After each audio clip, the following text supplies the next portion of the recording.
พียงอย่างเดียวนะคะเราจะยังไม่บาปข้อพยาบาทค่ะแต่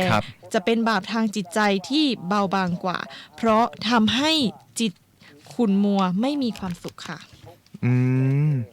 แต่เมื่อใดที่เราเนี่ยเริ่มอยากให้ผู้ที่เราเกลียดพบความพินาศนะคะพบกับความทุกข์ยากลำบากนะคะหรือเริ่มคิดหาหนทางให้ผู้นั้นพบความพินาศในรูปแบบต่างๆนะคะเหมือนตัวร้ายในละครนะคะเคยเห็นตัวอิจฉาไหมคะใช่ครับแล้วเขาก็จะบอกฉันจะทำให้ชีวิตของเธอนะมันไม่มีเจออะไรสิ่งที่ดีเลยอย่างเงี้ยต้องอินอย่างเงี้ยก็ประมาณนี้นะคะมันต้องแคร์จริงๆนะครับโอ้โห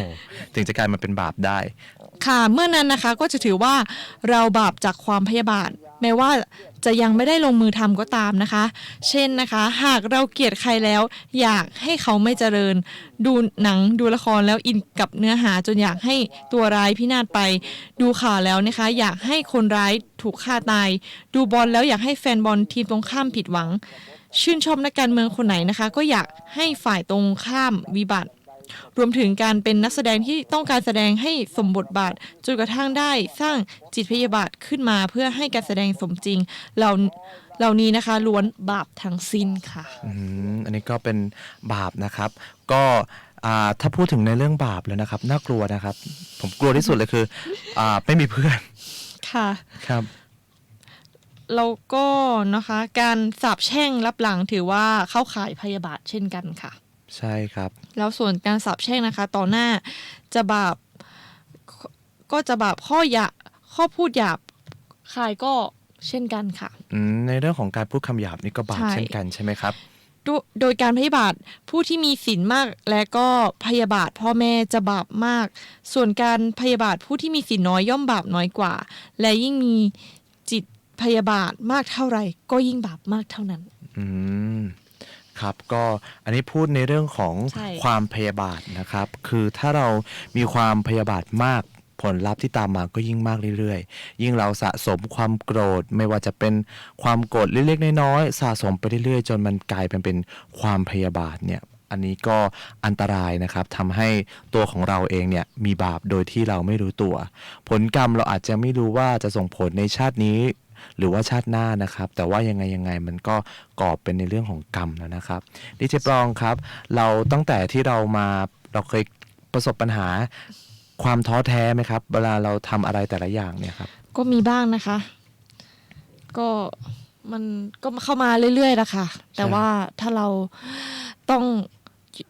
ต่อสู้กับมันนะคะต่อสู้กับมันแล้วก็ไม่คิดจะยอมแพ้กับสิ่งเหล่านั้นนะคะใช่ครับนี่จะเฟยใช่ครับอันนี้เป็นคำตอบที่ดีเลยนะครับแล้วก่อนหน้านี้ที่ตัวของผมเองเนี่ยถึงแม้ว่าจะมาจัดรายการธรรมะแต่ก็ไม่วายก็จะต้องมีปัญหาอยู่ด้วยปัญหาอะไรคะปัญหาในการที่เรากำลังทำภารกิจอันนึงที่เรา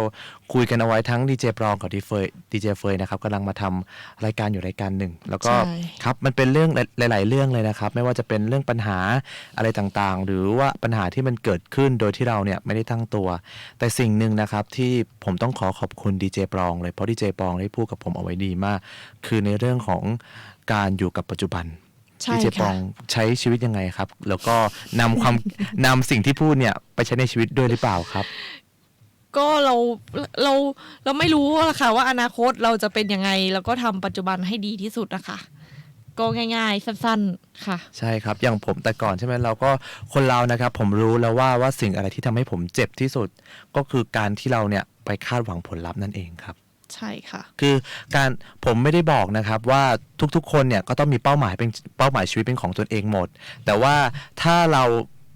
คาดหวังว่าเราอยากจะเป็นแบบนั้นแบบนี้มันไม่ใช่เรื่องที่ผิดนะครับแต่เราต้องอยู่กับปัจจุบันก่อนแล้วก็คิดถึงอนาคตได้ด้วยนะครับไม่ใช่อยู่ในปัจจุบันอย่างนี้ฉันทำอย่างนี้แต่ก็ต้องมองไปการไกลด้วยว่าเฮ้ยสิ่งที่เรากำลังกระทำอยู่เนี่ยมันต้องปรับปรุงอะไรไหมต้องพัฒนาอะไรไหมแต่ว่าถ้าเรามัวแต่คิดถึงอนาคตอย่างเดียวแล้วบางครั้งเราไม่ได้ลงมือทำหรือลงมือทำนิดเดียวแต่เราไปคาดหวังซะสวยหรูเลยว่าเราจะต้องมีเงินขนาดนั้นขนาดนี้ชีวิตเราก็ต้องเปลี่ยนไปเป็นจากหน้ามือเป็นหลังมือเลยนะฉันก็จะมีชีวิตที่ดีขึ้นอย่างเห็นได้ชัดเลยคือบางครั้งเราไปมองในจุดตรงนั้นมันทำให้เราเครียดมันสวนทางกับการกระทำนะคะใช่ครับมันสวนทางกับการกระทำนะครับคือเราไม่ได้บอกว่าสิ่งที่บางคนกำลังคิดอยู่การวาดฝันของตัวเองไม่ใช่เรื่องที่ผิดแต่ว่าถ้าเราวาดฝันมันมากเกินไปมันจะกลายเป็นการที่เราเนี่ยอยู่กับความฝันไม่ได้กับความจริง ใช่ค่ะเราจะลืมไปแล้วว่าความจริงที่เราจะต้องทำในแต่ละครั้งเนี่ยในขณะชีวิตของเราเนี่ยจะต้องทำอะไรบ้างค่ะอันนี้ก็คือเป็นความคิดของตัวดีเจเฟยนะครับที่คิดว่าถ้าเมื่อไหร่ที่เรามีปัญหาขอขอให้อย่าไปมองถึงอนาคตขอให้มองกับตรงนี้ก่อนแก้ไขปัญหาตรงนี้ให้ได้ก่อนยังไม่ต้องคิดอะไรถ้าวันนี้แก้ให้ได้แล้วหลังจากนั้นเนี่ยวิธีต่างๆมันก็จะตามมาอีกทีนึงแต่ว่าอยากจะฝากกับผู้ฟังเอาไว้เลยนะครับว่าตัวของดีเจเนี่ยที่เป็นทุกข์มาหลายวันเนี่ยเพราะว่าหนึ่งไปคาดหวังผลลัพธ์ว่าเราจะต้องประสบความสำเร็จเลยแต่อันเนี้ยเราแค่เรากำลังเริ่มกันเท่านั้นซึ่งถ้าเราจะพิสูจน์กันว่ามันจะไปได้ไกลไหมมันอยู่ที่เรานะครับว่าเราจะทำมันต่อไปเรื่อยๆหรือเปล่าไม่มีอาชีพไหนหรอกนะครับที่อยู่ดีๆคุณกำลังมาเริ่มทำปุ๊บประสบความสำเร็จเลยใช่ค่ะทุกคนก็นับหนึ่งทุกคนนับหนึ่งทีละสเต็ปทุกคนค่ะใช่ครับ1 ถึง 1แล้วไป10เลยได้ไหมคะดีเจเฟยมันไม่ได้นะ ว่าหนึ่งสมมติอาจารย์ง่ายๆเลยอาจารย์ให้นับ1 ถึง 10เราไปบอก1 ถึง 10มันก็ไม่ใช่แล้วไอ้ช่วงที่เหลือที่มันขาดไปล่ะครับมันคืออะไรเราก็คือก็เหมือนกับดีเจปลองกับดีเจเฟยนี่แหละครับสมัยก่อนเรามาจัดวิทยุเราเป็นยังไงกันบ้างครับก็เขินอายมากเลยค่ะไม่รู้จะพูดอะไร พูดพูดได้ไงก็คือพูดไม่เก่งเลยค่ะใช่ครับเราทั้งสองคนเราพูดไม่เก่งกันเลยถึงแม้ว่าเราจะมาซ้อมกันตั้งหลายรอบแต่พอเรามาออกกล้องจริงๆแล้วเรามาพูดจริงๆเนี่ยกลายเป็นเราพูดไม่ได้เลยเราเกรงกันเลยนะครับเกรงกันเลยไม่รู้จะพูดอะไรออกมาแต่ว่านี่แหละครับพอมันทำมาหลายๆครั้งครั้งที่1ครั้งที่2ครั้งที่3ครั้งที่4ไปจนถึงครั้งที่10เนี่ยมันกลายเป็นความคล่องใช่เพราะว่าเราฝึกบ่อยใช่ครับเราฝึกบ่อยเราพูดมากขึ้นเรื่อยๆแล้วเราก็พูดในสิ่งที่ดีให้กับผู้ฟังทุกๆคนนะครับมันก็กลายเป็นการที่เราเพิ่มพูนความรู้เพิ่มพูนศักยภาพในการพูดแล้วก็มีความรู้เกี่ยวกับเรื่องธรรมะมากยิ่งขึ้นนะครับก็ตอนที่ดีเจเฟยนะครับจะต้องมาบอกเรื่องนี้ก็เพราะว่าดีเจเฟยเนี่ยเพิ่งผ่านปัญหานี้มาได้เองคือเลิกมองที่ผลลัพธ์มองว่าสิ่งที่เราทำเต็มที่แล้วยังถ้าเราเต็มที่แล้วมันก็คือเต็มที่แล้วครับแต่ว่ามันอาจจะมีครั้งต่อๆไปที่เต็มที่กว่านี้มากกว่าแต่ในขณะนี้สิ่งที่เรากระทำอยู่แค่นี้มันเป็นสิ่งที่ดีสำหรับเราแล้วก็อยากจะฝากทุกคนนะครับว่าตอนนี้เรามีความฝันได้ไม่ผิดบางคนมีความฝันอยากเป็นนักร้องเพลงก็ไปออกรายการไมค์ปลดหนี้ใช่ไหมครับเขาก็มีความฝันของเขาและเขาก็ทำสำเร็จเพราะว่า1เขาก็คงไม่ได้ฝันอย่างเดียวเขาก็ต้องมีการฝึกซ้อมการลงมือการแข่งขันกับที่อื่นมาก่อนจนเขาเริ่มมีประสบการณ์มันก็เหมือนเพชรนั่นแหละครับว่าถ้ามันอาจจะเป็นเพชรที่มีคุณค่าก็จริงแต่ว่ามันก็อาจจะยังไม่สวยถ้ามันไม่ผ่านการเจรไนแล้วก็เอามาใส่เป็นเครื่องประดับมันก็กลายเป็นแค่วัตถุเฉยๆนี่แหละครับคนเราก็เหมือนกันถ้าไม่ผ่านการเจรไนเนี่ยมันก็แข็งทื่อๆมันก็ไม่มีอะไรที่เราเรียกว่าเป็นความพิเศษความสำคัญครับก็เดี๋ยวตัวดีเจเข้าสู่ประเด็นนะคะดีเจเฟยใช่เราก็ต้องเข้าสู่ประเด็นเนาะที่เรามายกตัวอย่างตอนนี้อยากให้ผู้ฟังบางคนที่ยังไม่รู้ว่ามีใครเจอปัญหาแบบเดียวกับตัวดีเจหรือเปล่าตัวดีเจก็เลยขอพูดเรื่องแบบนี้นิดหนึ่งนะครับก็เดี๋ยวจะต้องมาบอกให้เรื่องของการแสดงผลของกรรมนะครับดีเจปองนะครับช่วยอธิบายเรื่องการแสดงผลของกรรมหน่อยครับค่ะการแสดงผลของกรรมนะคะผู้ที่โกรธง่ายหรือว่าโกรธบ่อยหรือว่ามีความพยาบาทอาฆาตบาปก็จะแสดงผลดึงดูดให้เกิดมาพร้อมกับกรรมพันธุ์ที่ทำให้ผิวพรรณหยาบกร้านผิวดำหน้าตาไม่สวยไม่หล่อนะคะในขณะเดียวกันเราจะสังเกตได้ว่าผู้ที่โกรธง่ายโกรธนานขี้โมโหมักเป็นผู้ที่แก่เร็วค่ะดีเจเฟยจริงครับแล้วก็หน้าตาผิวพรรณเหี่ยวหย่อนเร็วกว่าวัยเนาะแล้วก็มีผิวพรรณที่หยาบกร้านมากขึ้นเรื่อยๆนะคะแล้วก็บาปเนี่ยก็จะดึงดูดให้เกิดมาในครอบครัวที่โมโหขี้โมโหนะคะโกรธง่ายหรือว่าดึงดูดให้เรามีเพื่อนฝูงที่ขี้โมโหโกรธง่ายเหมือนกันค่ะก็เหมือนกับมันก็จะอะไรที่มันเหมือนกันมันก็จะดึงเข้าหากันใช่ไหมครับใช่ค่ะเพราะว่าถ้าเราเป็นคนโมโหง่ายเนาะใช่มันก็จะดึงดูดให้เจอแต่คนที่โมโหง่ายเหมือนกันมันก็ไม่ดึงดูดหรอกค่ะแต่ว่าคนรอบๆข้างเราก็จะไม่ชอบงี้เปล่าใช่แล้วก็จะไปเจอคนที่แบบพอคนไม่ชอบแล้วตอนแรกเราอาจจะมีเพื่อน10 คน8 คนแรกไม่ชอบเราอีก2 คนเหมือนเราอย่างเงี้ยมันก็จะเข้ากันง่ายโมโหง่ายเหมือนกันแต่โมโหเหมือนกันก็อยู่ด้วยกันไม่ได้นะคะใช่ครับตีกันอีกใช่ตีกันอีกนะครับก็อยู่กับใครไม่ได้เลยแล้วกันใช่ครับก็ใช่ครับมันก็จะอยู่กับใครไม่ได้เหมือนกันอันนี้ก็เหมือนกันนะครับอันนี้เป็นเรื่องของความโกรธด้วยใช่ไหมครับแล้วอีกอันนึงก็คือที่เราจะไม่พูดก็ไม่ได้ในเรื่องของการเราเรียกกันว่าอีโก้แปลเป็นภาษาไทยว่าอะไรนะครับความทะนงตัวใช่ไหมครับ ความมั่นใจ ความมีอัตราในตัวเองก็คือแบบ ใช่ ว่าไม่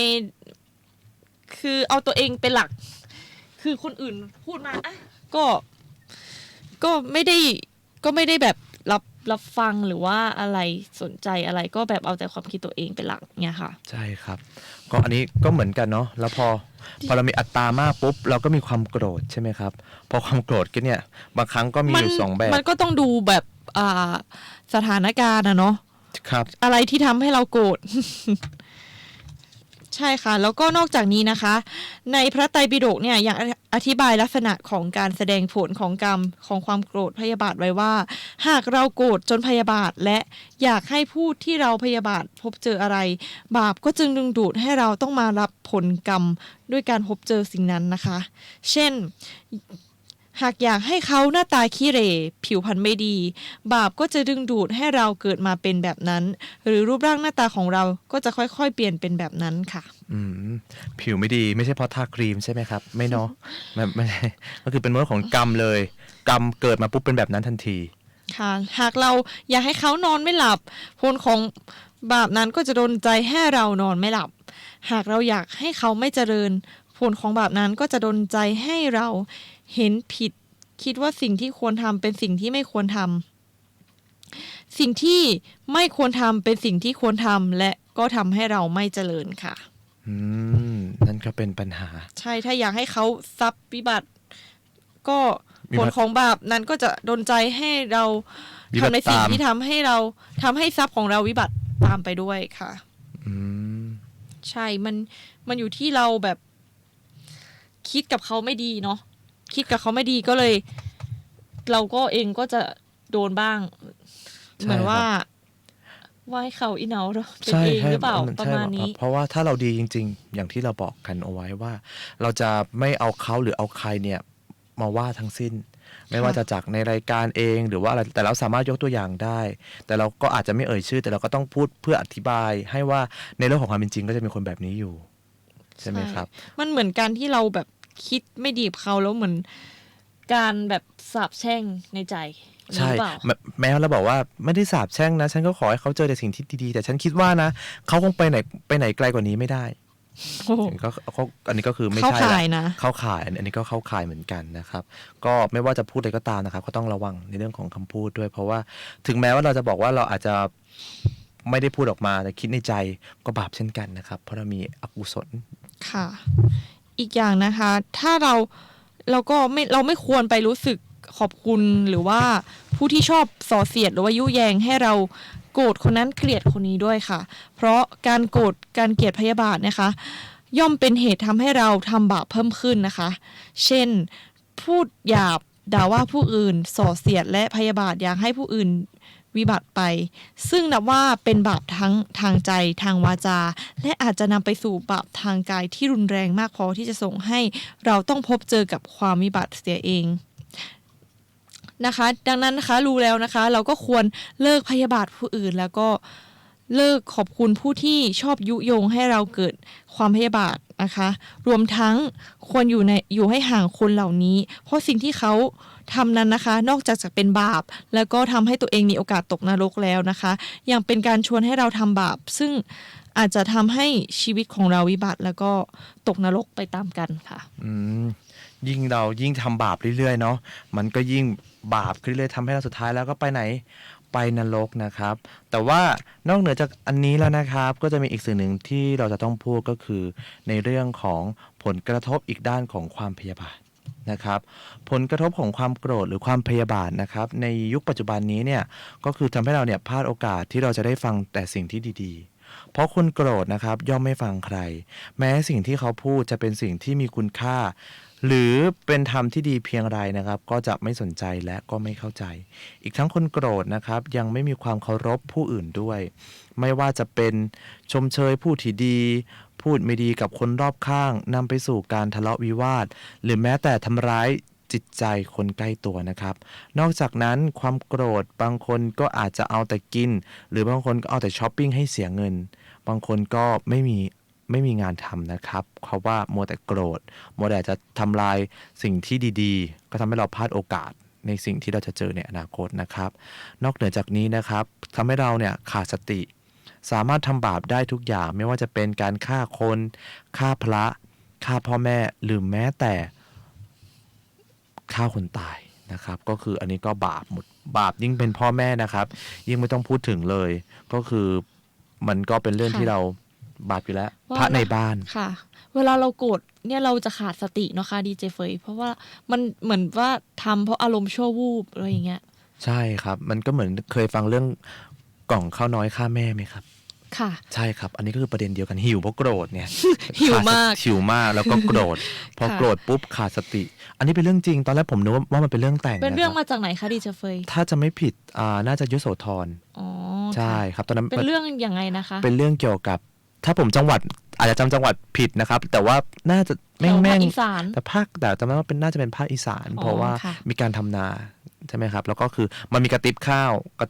นี้ก็น่าจะเป็นภาคอีสานแล้วก็คือเขาพูดกันในเรื่องของอ่ากล่องข้าวน้อยฆ่าแม่นะครับ ก็เป็นเรื่องราวที่เกิดขึ้นจากการที่แม่ของเขาเนี่ยให้เขาไปทำนา ค่ะ แล้วก็ในช่วงนั้นก็เป็นช่วงฤดูร้อนนั่นแหละครับ พอเราไปทำนากันปุ๊บ พอทำเสร็จไปเรื่อยๆนะครับ ก็รู้สึกเหนื่อย พอเหนื่อยปุ๊บ ปกติแม่จะให้ข้าวมาเยอะ มีข้าวมีกับแน่นเลย เต็มกระติบเลย แต่รอบนี้ปรากฏว่าแม่ไม่สบาย ค่ะ แม่ก็ทำมาได้นิดเดียว เพราะว่าเพิ่งเริ่มทำแล้วก็แบบว่าเหนื่อยไม่สบายก็เลยแบบเอาข้าวเนี่ย แล้วก็เอากับเนี่ยมาให้ลูกพอ ค่ะ ขณะที่ลูกกำลังได้รับ แล้วก็เปิดดูโอ้โห เป็นไง ทำงานเหนื่อยแทบตายได้แค่เนี้ย ได้ข้าวนิดเดียวเหรอ ได้ข้าวนิดเดียว อ๋อ กับนิดเดียวเองจะไปอยู่ ไส้อะไรเดี๋ยวต้องทำงานตอนเย็นอีกมันก็ทำให้เขาเกิดบันดาลโทสะด้วยความหิวด้วย ค่ะ อากาศร้อนด้วย แล้วก็ความโกรธที่เขาเกิดขึ้นมาปุ๊บทำให้เขาเนี่ย เอาคันไถ ค่ะ ฟาดแม่ตัวเอง โอ้ แล้วก็ฟาดแม่จนแบบไม่รู้ว่าฟาดยังไงจนเสียชีวิต ค่ะ ใช่แล้วก็ พอเขาก็ระหว่างนี้เขากำลังกินข้าวเหนียวไปเรื่อยกินเอ๊ะกินจนอิ่ม แต่ทำไมกระติบนี้มันก็ยังไม่หมด ค่ะ เขากินเท่าไหร่แล้วก็กินก็ยังไม่หมด ค่ะ จนพอเขากินมาเรื่อยๆเขาได้สติเฮ้ยเขาฆ่าแม่เขานะเนี่ยเขาทำร้ายมารดาของตนเอง โอ้ เขาก็รู้สึกเสียใจแล้วเขาก็ไปสร้างเป็นเจดีย์เพื่อถวายให้กับแม่ของตัวเองระลึกเอาไว้ว่าเขาเนี่ยได้ทำบาปกับพ่อแม่แล้วเขาก็ต้องการที่จะมาไถ่โทษโดยการสร้างเจดีย์อันนั้นขึ้นมา สุดท้ายแล้วนะครับ ก็ผมคิดว่ามันเป็นเรื่องที่เป็นทุกข์เพราะนี่เป็นเรื่องจริง เพราะว่าเขาแต่งมาจริง ๆ คือตอนแรกผมนึกเขาแต่งมาจริง ๆ แต่ว่ามันเป็นเรื่องที่เขียนมาจากเรื่องจ มั ริ น ง ก็เป็นไปได้นะคะ เรื่องนี้ที่แบบว่า มัน โกร ขา ธ ดกัน โม ได้ โหหิวโกรธ มันอาจจะ บัน เป็น ดาลโทสะ บางคนอาจจะบอกว่า โอ้ยแค่หิวแค่เนี้ยก็อดทนสิแต่ว่าเราไม่รู้ในสถานการณ์ตรงนั้นไงครับ เรา อย่ ก็ ง มีปรีดบ้างเนอนดี โอ้ เจเฟยแบบว่าโมโหหิว ใช่ครับอย่างโมโหหิวเนี่ย ผมก็ไม่รู้ว่าแต่ละคนเนี่ยมีวิธีการทำยังไงใช่ไหมครับ ค่ะ อย่างตัวดีเจปุ๊บถ้าหิวปุ๊บสิ่งที่ดีเจจะทำเลยก็คือว่าต้องหาร้านอาหารกินก่อน เพราะว่าสมัยก่อนเราเคยทำงานร่วมกันหลายรอบ ไม่ว่าเราจะไปถ่ายงานถ่ายรายการอะไรของพวกเราก็ต้องกินให้อิ่ม ใช่ค่ะ คืออาจจะไม่ต้องอิ่มแต่ขอให้กินรองท้องอะไรเอาไว้ก่อนนะครับ เพราะว่าถ้าเราไม่กินอะไรเข้าไปในท้องแล้วนะครับ มันกลายเป็นแบบว่าเราจะมีในสมองเรามันจะแบงค์นะครับ แล้วก็สุดท้ายเราก็จะอารมณ์เสีย คือเรื่องแบบนี้นะครับ มันเป็นเรื่องที่เกิดขึ้นกันบ่อย ค่ะ คือไม่ใช่บอกว่าเป็นเฉพาะดีเจเองนะครับ แต่ว่าก็เป็นในหลายๆคนเหมือนกัน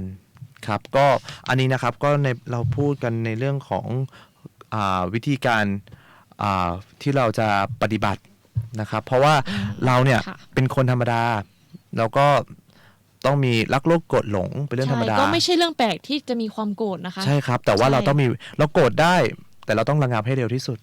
ค่ะ ครับก็เรามาพูดถึงวิธีการระงับความโกรธดีกว่าไหมครับดีเจปลองครับเราจะมีวิธีการรับมือกับความโกรธของเรายังไงนะครับ ค่ะ ก็ไม่ใช่เรื่องแปลกนะคะ ที่ทุกคนจะมีความโกรธนะคะ ครับ เรายังเป็นปุถุชนคนธรรมดา ยังไม่บรรลุพระอรหันต์นะคะ เวลาที่มีใครมาด่ามาว่า มาทำร้ายร่างกาย มาขโมยของเรา มาจีบแฟนของเรา มามีชู้กับคู่ครองของเรา หรือว่ามาเบียดเบียนเรานะคะ ก็ย่อมเป็นเรื่องธรรมดาที่เราจะต้องมีความโกรธ ความไม่พอใจ เพราะแม้แต่โสดาบันพ พระสกิทาคามีก็ยังมีความโกรธแต่สิ่งที่สำคัญก็คือเราไม่ควรให้ความโกรธนั้นครอบงำเรา ครับ จนแปลเปลี่ยนเป็นความพยาบาทอาฆาตค่ะเพราะเราเนี่ยต้องพยายามระงับความโกรธไม่ให้ลุกลามและความพยาบาทดับหรือบรรเทาความโกรธให้ลดน้อยลงนะคะจะทำอย่างไรนะคะธรรมะช่วยได้ค่ะ ใช่ครับ คือเราต้องยิ่งเรากลัวแต่บาปเราเกรงกลัวแต่บาปมันทำให้เราไม่ค่อยอยากสร้าง ใช่ค่ะ มันเหนื่อยที่เราจะต้องแบบชาติหน้าต้องมาแก้กรรมแทนที่เราจะเกิดมาโอ้โหสบายพร้อมรับกับการที่เราจะไปบรรลุเป็นขั้นโสดาบัน ค่ะ ใช่ไหมครับ ซึ่งนะคะในพระไตรปิฎกระบุว่านะคะพระพุทธเจ้าทรงสอนหลักระงับความโกรธไว้ 5 วิธีนะคะ ครับ ได้แก่ 1. ให้แผ่เมตตาให้เขาจากใจค่ะ แล้วก็ 2. นะคะให้มีความกรุณาสงสารเขา 3. ค่ะให้วางใจให้นิ่งเฉย 4. ไม่ต้องนึกถึงไม่ต้องสนใจเขา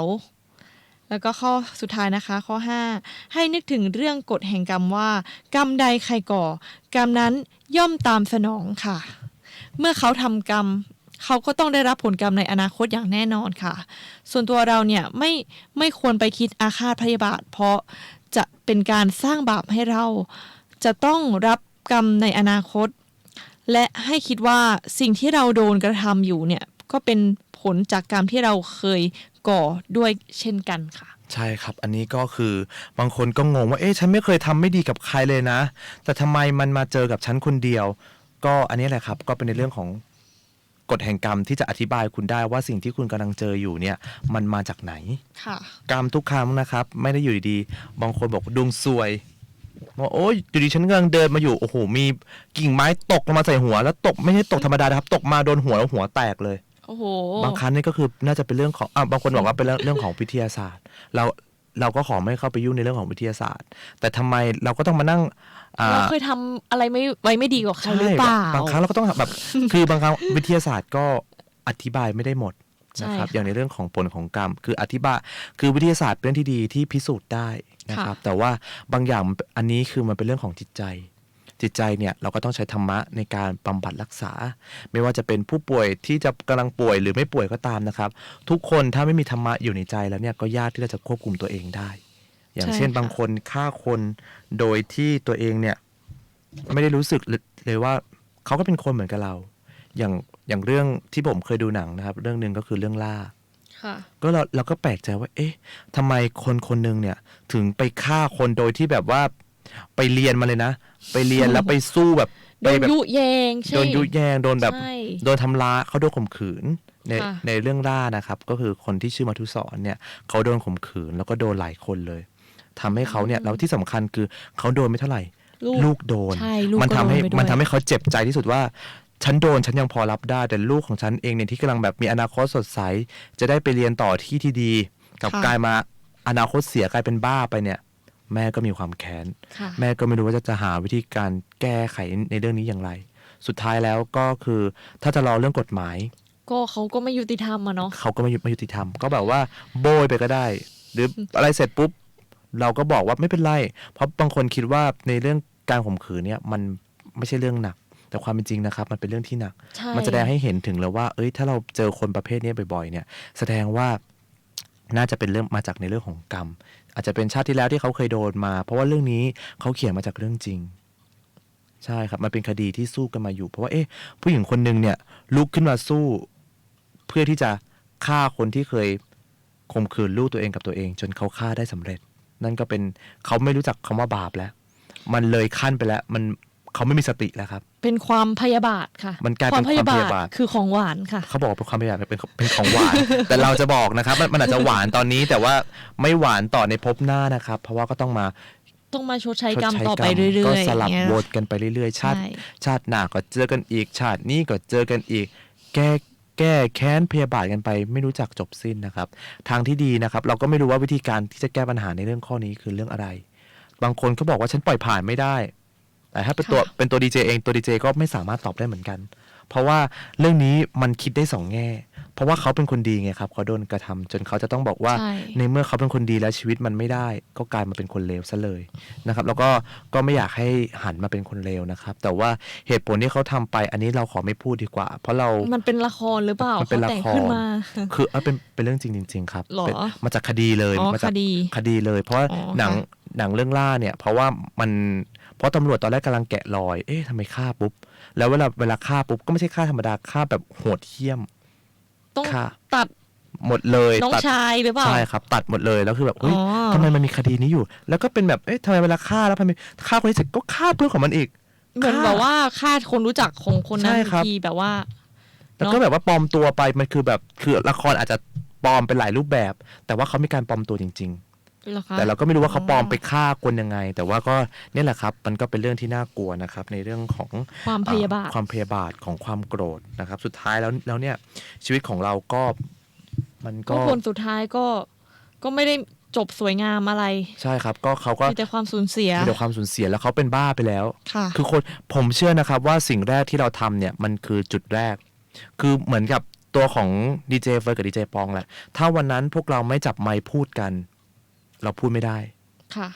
อันนี้ก็เหมือนกันครับ ถ้าเขาไม่จับมีดจับปืนมาฆ่าคนครั้งแรก เขาก็จะฆ่าไม่ได้ แต่พอเขาฆ่าคนแรกได้เมื่อไหร่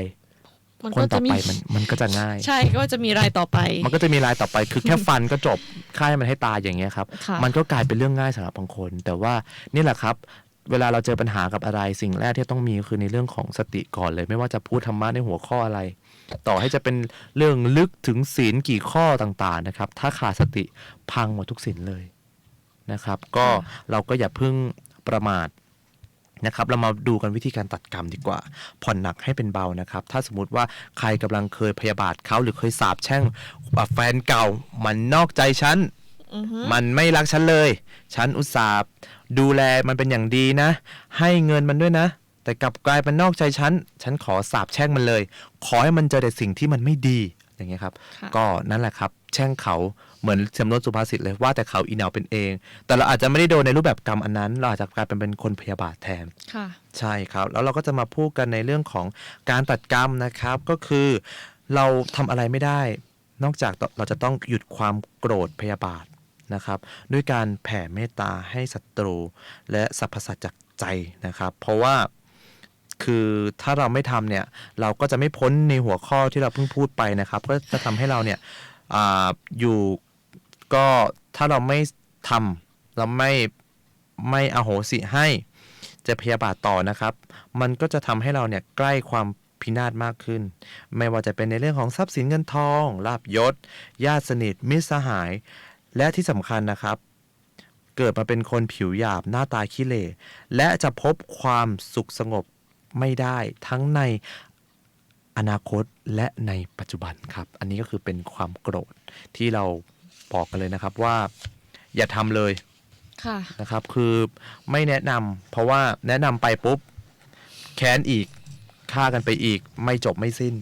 สุดท้าย ใช่ เราก็ ค่ะ ต้องจบด้วยตัวเองนั่นแหละครับตัวดีเจครับคือในเรื่องบางเรื่องที่เราคิดว่าเราผ่านมันไปไม่ได้ใช่ไหมครับว่าเวลาจะเป็นตัวเยียวยาทุกสิ่งจริง ค่ะ ๆ เหมือนเราบางคนเราผูกพันกับคนคนหนึ่งนะครับแล้วปรากฏว่าเขาหายไปพอเขาหายไปปุ๊บช่วงแรกๆเราเหมือนคนบ้านะครับ เราตั้งสติไม่ได้เราก็พยายามไปตามไปตื้ออะไรต่อมีอะไรนะครับ จนวันหนึ่งเรารู้แล้วว่าเฮ้ยสิ่งที่เรากระทำอยู่เนี่ย